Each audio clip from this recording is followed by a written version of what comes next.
Welcome विद्यार्थियों, आपका इस संस्कृत की क्लास में स्वागत है। और आपको पता है हम हल संधि प्रकरण पढ़ रहे थे।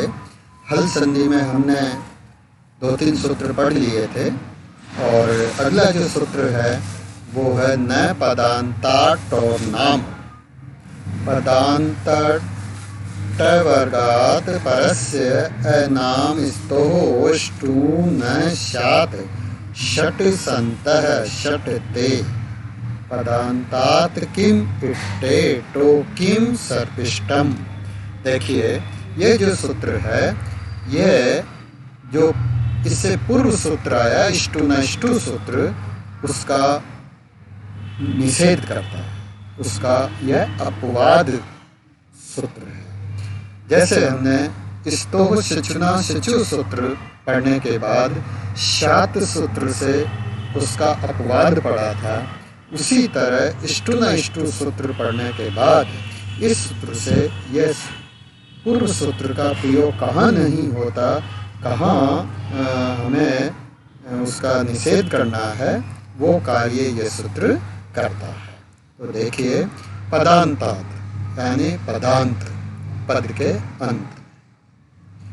टोह ट वर्ग से परे अनाम, नाम को छोड़कर अन्य के स्थान पर न यानी नहीं होता है। अब इसकी विस्तृत व्याख्या, विस्तृत इसका अर्थ देखिए कि पदांत ट वर्ग ट ठ ड ड न के पश्चात सकार या त वर्ग त थ द ध न के स्थान पर क्रमशः श या ट वर्ग आदेश नहीं होते हैं। देखिए, ये जो सूत्र कह रहा है, ध्यान से समझिए। कुछ बात है, कुछ स्थितियां हैं जहां पूर्व सूत्र इष्टुना इष्टु सूत्र के द्वारा निर्दिष्ट कार्य नहीं होंगे। पूर्व सूत्र जो इष्टुना इष्टु सूत्र है वो श या त स या त वर्ग के स्थान पर श या ट वर्ग आदेश करता है। किंतु ये सूत्र यह कह रहा है कि पदांत ट वर्ग अगर है, पदांत पद के अंत में, पद किसे कहेंगे? पद के अंत में अगर ट वर्ग हो और ट वर्ग के पश्चात सकार या त वर्ग हो, त थ द द न, तो वो स या त वर्ग जो है उसके स्थान पर श या ट वर्ग आदेश नहीं होता है। परंतु ट वर्ग के पश्चात नाम शब्द के स्थान पर नकार को नकार अवश्य होता है। देखिए, ये चीज जो है अभी उदाहरण से स्पष्ट हो जाएगी कि षट प्लस संत है, षट संत है। षट संत है का हम संधि विच्छेद करेंगे तो षट प्लस संत। यहाँ ट के योग में स आ रहा है, तो इष्टु न इष्टु सूत्र यह कहता है कि ट वर्ग के योग में अगर सकार हो तो उस सकार के स्थान पर षट मतलब जो है मूर्धन्य शकार आदेश होता है। ये कार्य पहले वाला सूत्र कह रहा है।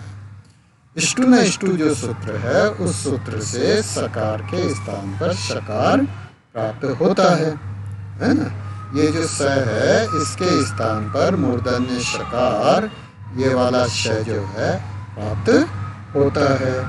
ये कार्य पहले वाला सूत्र कर रहा है, क्योंकि उसका क्षेत्र अधिकार है, इसलिए वो अपना कार्य करेगा।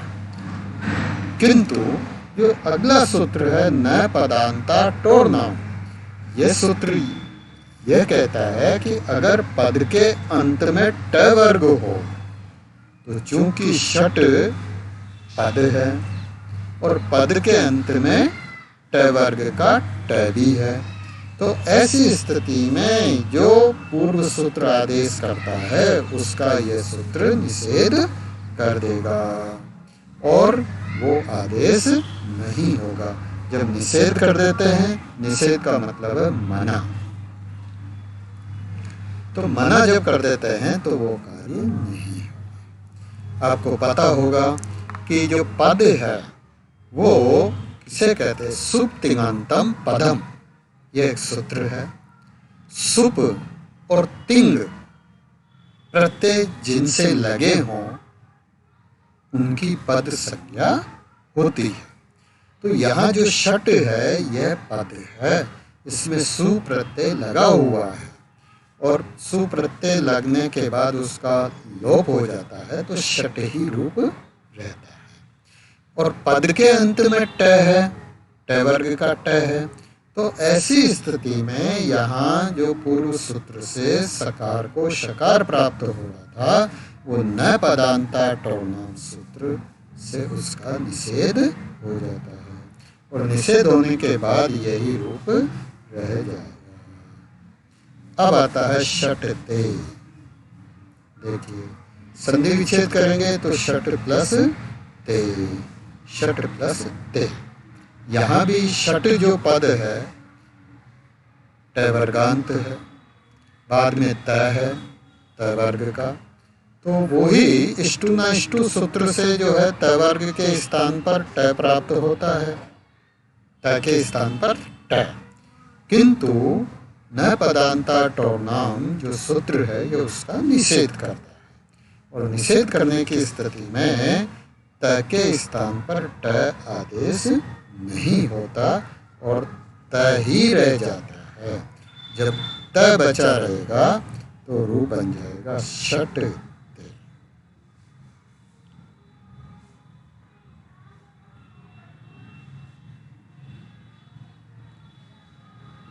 अब देखिए यहाँ बात आई कि पदांत क्यों कहा। पदांत इसलिए कहा कि अगर पद के अंत में नहीं होगा तो जो है वो आदेश होगा। जो न पदांता टोनाम जो सूत्र है वो अपनी शर्त पूरी होने की स्थिति में ही कार्य करेगा। जैसे इट प्लस टे है, इट प्लस ते, तो यहाँ ये जो इट है ये पदांत नहीं है। पदांत नहीं होने के कारण जो इष्टु न इष्टु सूत्र वो अपना कार्य करेगा और न पदांता टोनाम उसमें रोड़े नहीं अटकाएगा, उसका बाध नहीं करेगा, उसका निषेध नहीं करेगा। तो ऐसी स्थिति में त वर्ग के स्थान पर ट हो जाएगा। कौन से सूत्र से? इष्टु न इष्टु सूत्र से। तो रूप बन जाएगा इट प्लस टे, तो इट।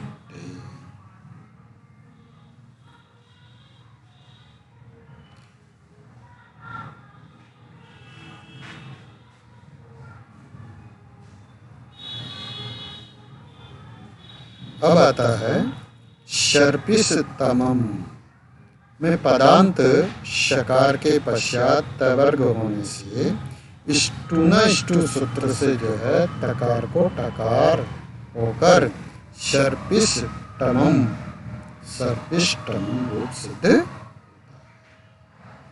अब देखिए एक वार्तिक आता है अनाम नवति नगरी नाम इति वाच्यम, कि जो ऊपर नाम शब्द आया है उसको बाद के आचार्यों ने, बाद के वैयाकरणों ने उसमें कुछ सुधार की गुंजाइश समझी और उन्होंने कहा कि पदांत टवर्ग से परे नाम नवति और नगरी शब्दों के नकार को छोड़कर अन्य सकार एवं टवर्ग के स्थान पर शकार और टवर्ग का निषेध करना चाहिए।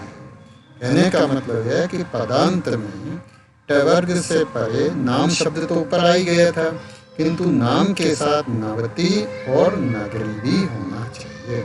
अगर नवति और नगरी है तो भी जो है वहाँ क्या होगा? टवर्ग के स्थान पर शकार और ट वर्ग का निषेध करना चाहिए। अब देखिए, इसका और स्पष्ट किया गया है।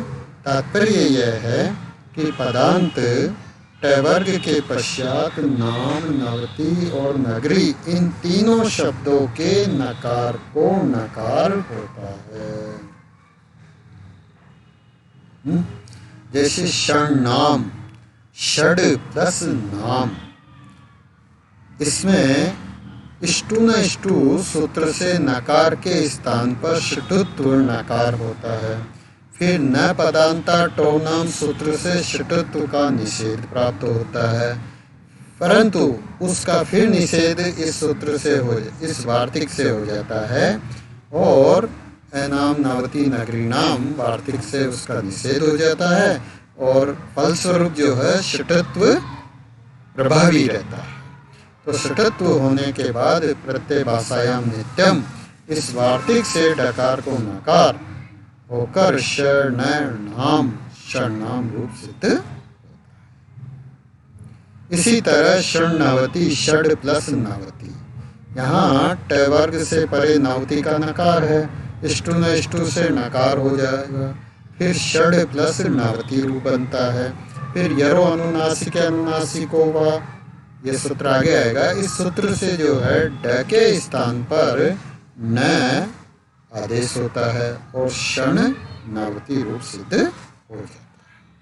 तीसरी जो सिद्धि है वो है षड नगर्य, षड प्लस नगर्य।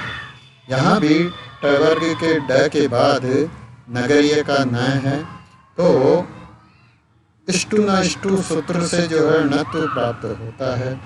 तो फिर वो ही यरो अनुनासिक अनुनासिको वा सूत्र से डकार को नकार हो जाएगा, तो क्षण नगरीय रूप सिद्ध हो जाएगा। विद्यार्थियों, आपके ये सिद्धियाँ समझ में आई होगी। फिर भी अगर आपको किसी तरह की कोई समस्या हो तो आप मुझसे संपर्क कर सकते हैं। धन्यवाद।